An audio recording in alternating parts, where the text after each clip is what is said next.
Сьогодні буду готувати піцу на тісті довгого визрівання.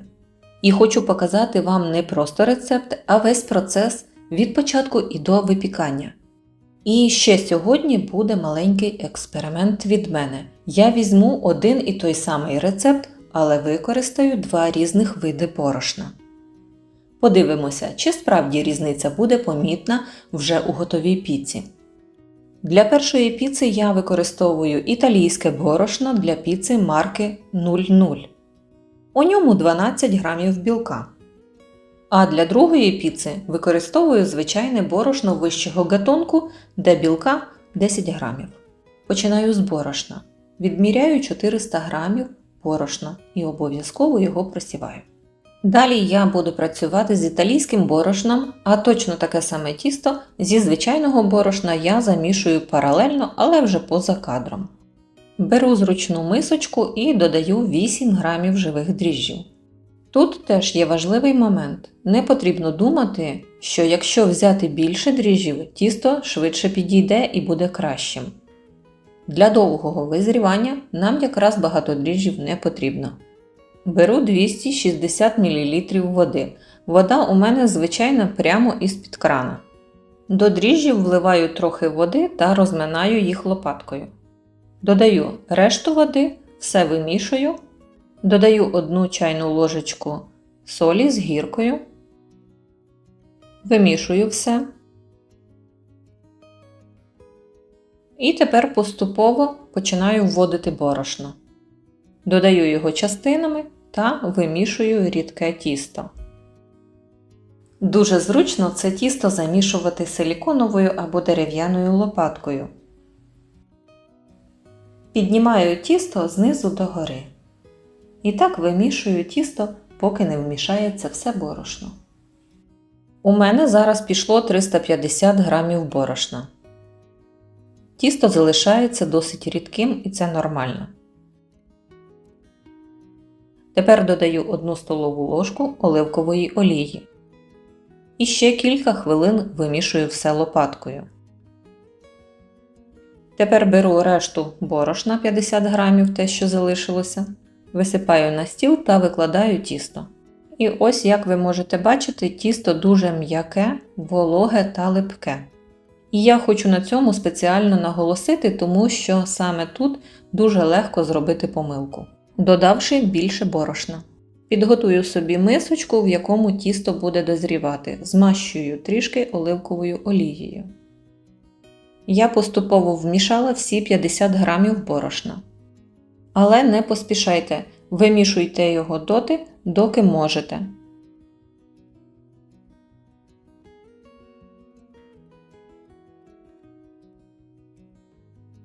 Викладаю тісто в мисочку. Змащую його ще трішечки оливковою олією, аби тісто не бралося скоринкою.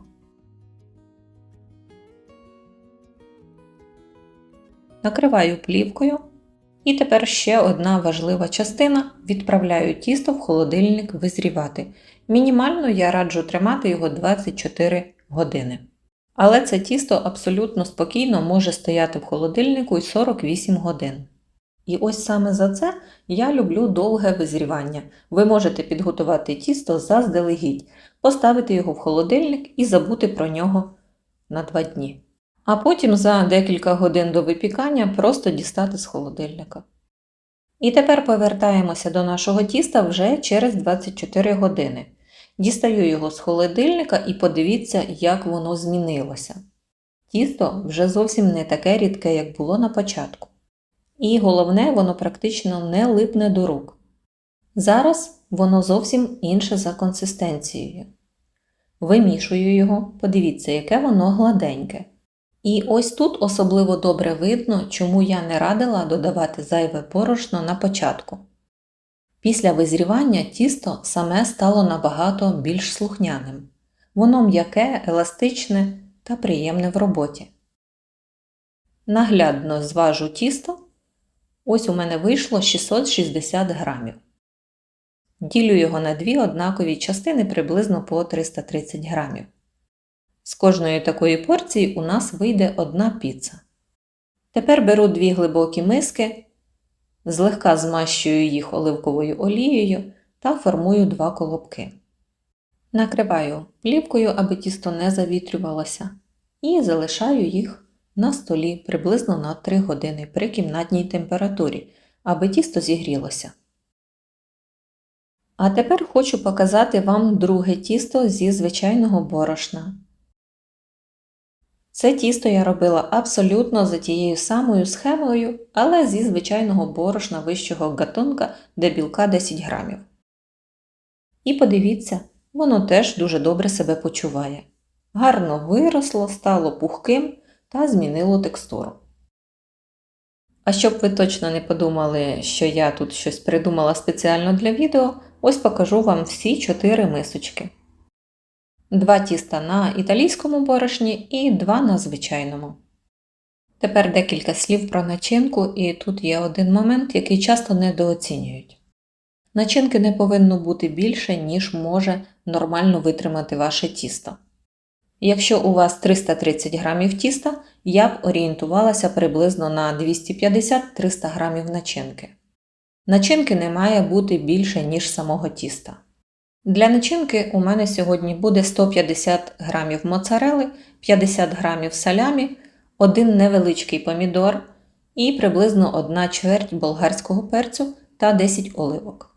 І соусу приблизно 2-3 столові ложки, це десь 70-80 грамів. За 30 хвилин до випікання я вмикаю духовку і добре її розігріваю до 250 градусів Цельсію. Вімкнений режим верх-низ з конвекцією. А щоб тісто було ще смачніше, у мене є маленька хитрість, я беру вівсяне борошно. Якщо у вас немає вівсяного борошна, так як у мене, візьміть 2 столові ложки звичайних вівсяних пластівців та перемеліть їх у кавомолці. Далі починається, мабуть, найцікавіший етап, будемо формувати піцу. І ось тут я покажу вам дуже важливий момент, як поводитися з таким м'яким тістом, щоб не знищити всі бульбашки, які ми отримали протягом доби приготування тіста. Як саме його перекласти на стіл? Робіть так само, як я. Я просто перевертаю миску, рукою собі трішки допомагаю та дістаю його на стіл. Ніби як виливаю. Обминати його не потрібно. Качалку я не використовую, вона просто видавить все повітря з тіста.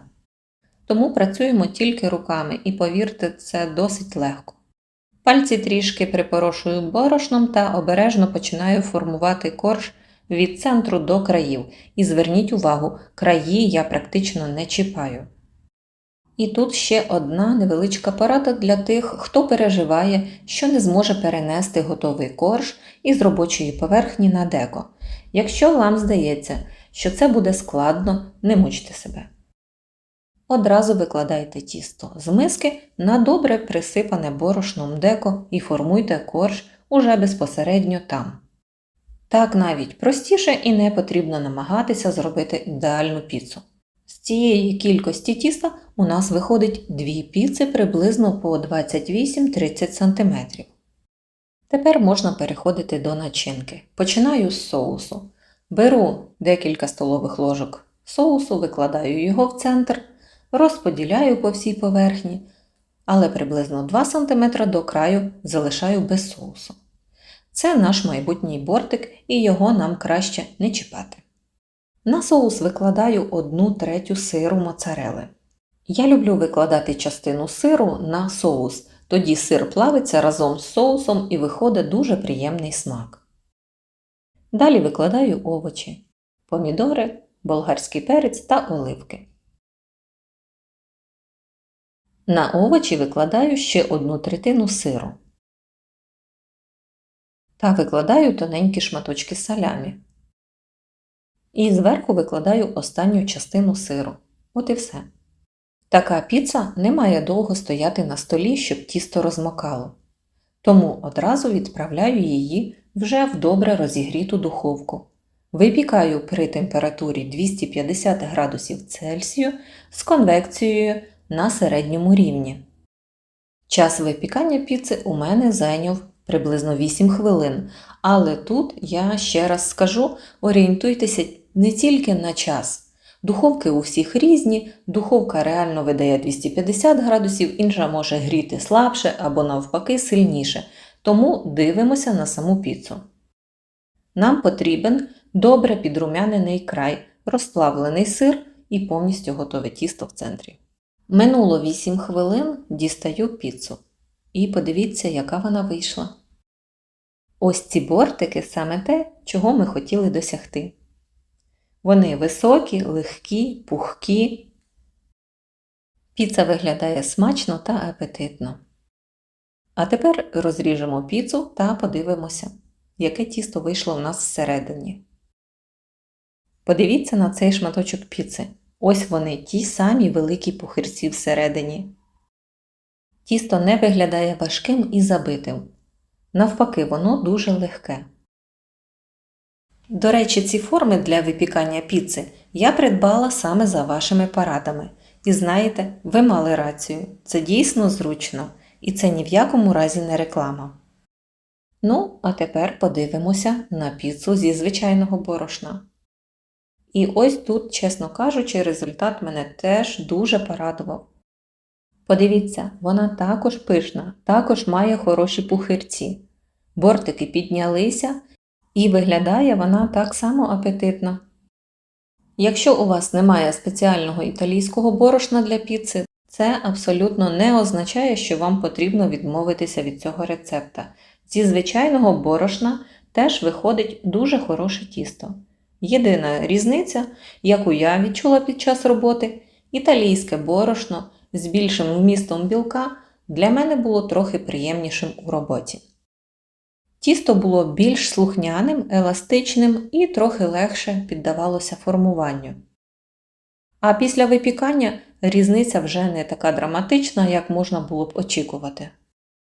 Тому, якщо ви маєте борошно вищого гатунку, сміливо готуйте. Експериментуйте з начинками, готуйте із задоволенням і до зустрічі в наступному відео. Бережіть себе!